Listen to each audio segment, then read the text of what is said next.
लाडक्या बहिणींसाठी महत्त्वाची बातमी आहे. लाडक्या बहिणींना ई-केवायसी दुरुस्त करण्यासाठी शेवटची संधी, नाहीतर नंतर पस्तवाल. राज्य सरकारनं मुख्यमंत्री माझी लाडकी बहीण योजना सुरू केली आहे.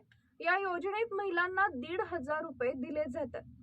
या योजनेत फक्त ई-केवायसी केलेल्या महिलांना लाभ दिला जातोय. दरम्यान ज्यांची ई-केवायसी चुकीची झाली आहे त्यांना दुरुस्त करण्याची संधी देण्यात आली आहे.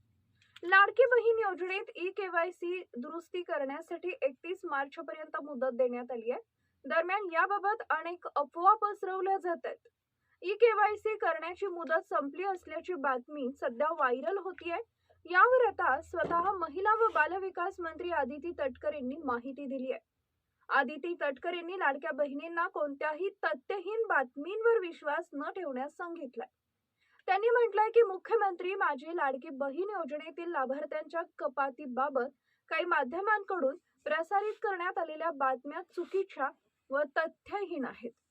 दिनांक 31 मार्च 2026 पर्यंत लाडक्या बहिणींना ई-केवायसी करण्याची संधी देण्यात आली आहे.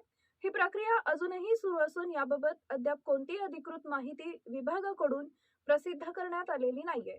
या संदर्भात कोणतेही वृत्त प्रसारित करण्यापूर्वी माध्यमांनी तथ्यांची पडताळणी करावी ही विनंती असं देखील त्यांनी म्हटलंय. यामुळे लाडक्या बहिणींच्या मनातील संभ्रम दूर झालाय. केवायसी करण्याची शेवटची तारीख 31 मार्च आहे. त्यामुळे महिलांकडे केवायसी करण्यासाठी अजून 8 दिवस बाकी आहेत. लाभार्थी महिलांना जर ई-केवायसी दुरुस्ती करायची असेल तर तुमच्याकडे शेवटची संधी आहे.